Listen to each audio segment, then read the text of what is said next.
Conjuring, Last Rites, the final chapter of Fear, Gist Wonder, documentary review.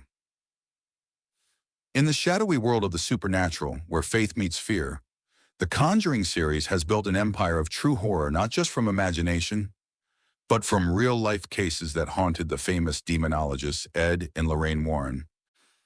From The Conjuring, 2013, to The Devil Made Me Do It, 2021. Each story pulled us deeper into their world, revealing one terrifying chapter after another. And now with The Conjuring, Last Rites, the saga comes to its chilling conclusion. It all began in 2013, when James Wan introduced us to the Perron family haunting. A farmhouse so cursed that even the bravest priest hesitated to enter. Then came The Conjuring 2, 2016, moving the terror across the ocean to Enfield, England, the famous poltergeist case. By The Devil Made Me Do It, 2021. The Warrens faced not just demons, but the justice system itself, as demonic possession became a legal defense in court. Now, Last Rites brings the Warrens' final case, one that pushes their faith, their marriage, and their lives to the edge. The Smurl haunting fact and fiction. At the heart of The Conjuring, Last Rites is the Smurl family haunting, a case so dark it divided believers and skeptics for decades. In real life, the Smurls lived in West Pittston, Pennsylvania. Parents Janet and Jack Smurl and their children as well claimed their home was plagued by demonic forces for over 13 years, from the 1970s to the late 80s. The Smurl family said their home was haunted by a powerful, malevolent force that involved physical and sexual assaults, physical attacks on family members, and other aggressive paranormal activity. They reported hearing aggressive knocks, growls, and screams, and seeing dark masses and other entities in their home. They reported strange smells, furniture shaking.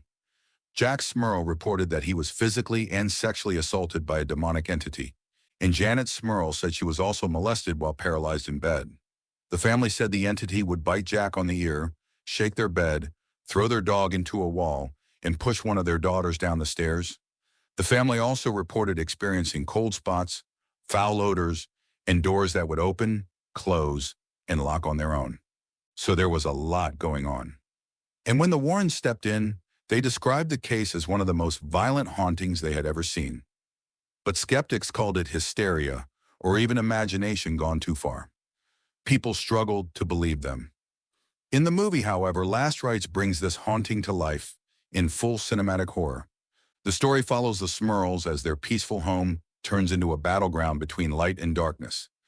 Faith and doubt, and once again, Ed and Lorraine are caught in the middle.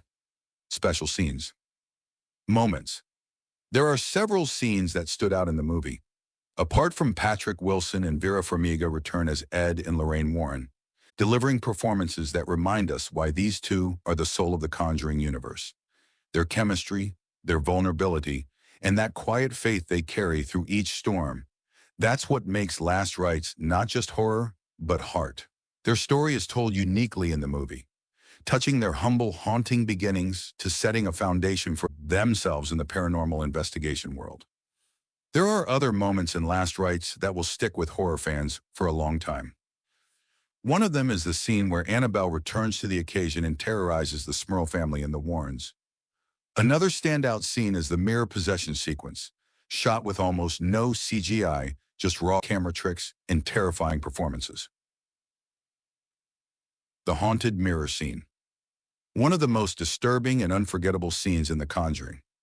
Last Rites happens not in the dark, not in a creepy hallway, but in the most ordinary, safe place of all, the family's breakfast table. Earlier in the film, one of the Smurl daughters, Dawn Smurl, becomes attached to an old mirror she found in the basement. Over time, she begins to see strange reflections, figures behind her, shadows that move inside the glass even when the room is still. Terrified, she and her sister eventually throws the mirror out, and believing she has freed herself from whatever was haunting her, the mirror is taken away by a waste truck and shattered. But the evil wasn't in the mirror. It was in the in-house, it was in the family, it was in her. During breakfast the next morning, a seemingly calm scene. The family starts their routine, making pancakes, eating cereals, all with joy, trying to pretend life is normal despite the hauntings. Suddenly, the girl freezes, choking and clutching her throat as her mother rushes toward her. There is no dramatic buildup, no horror music, just the sound of a family panicking. And then in a moment that shocked many viewers and sends the family to panic mode, Dawn vomits shards of glass and blood onto the dining table, then the kitchen sink. Clear pieces, bloody edges, the same fragments from the mirror she and her sister had thrown away the night before. The room turns to panic, chaos and distress as everyone stares, horrified and still. The father and the mother, Janet Jack Smurl, rush their daughter to the hospital. Unknown to them, this is more than just a hospital case. This scene hits hard because it takes the terror out of dark corners and places it right into the bright everyday world. It's not a jump scare, it's psychological horror, showing that demonic forces in Last Rites don't wait for nightfall. They invade the ordinary. For many fans, this moment is the turning point of the movie. Proof that the Smurl haunting in Last Rites is more vicious, more personal, and more dangerous than many cases the Warrens have faced before, or broke Poe's criticism. But of course, despite the good gory scenes, not every critic was convinced. Some felt Last Rites leaned too on nostalgia and less on originality, while others wished James Wan had directed instead of only producing. But fans argue that it's exactly what a final chapter should be, a tribute to everything that came before. The film's pacing is slower, more mature, less about jump scares, more about spiritual warfare. And for many, that's what gives Last Rites its weight. But why it's a good watch, though? The Conjuring. Last Rites isn't just a horror film, it's a farewell. A story about faith standing firm when the world feels cursed. It closes the book on the Warrens not with a chaos, but with peace, a final prayer in a world full of ghosts. For longtime fans, it's emotional closure. For newcomers, it's a reminder that sometimes the scariest stories are the ones that really happen. So if you followed the Conjuring journey from the Perrin farmhouse to Enfield, from courtrooms to exorcisms, Last Rites is your final confession. A must-watch for anyone who believes in things unseen. This has been Gist Wonder, and if you enjoy deep dives into film, truth, and mystery, don't forget to like, share, and subscribe, because some stories deserve to be told one last time.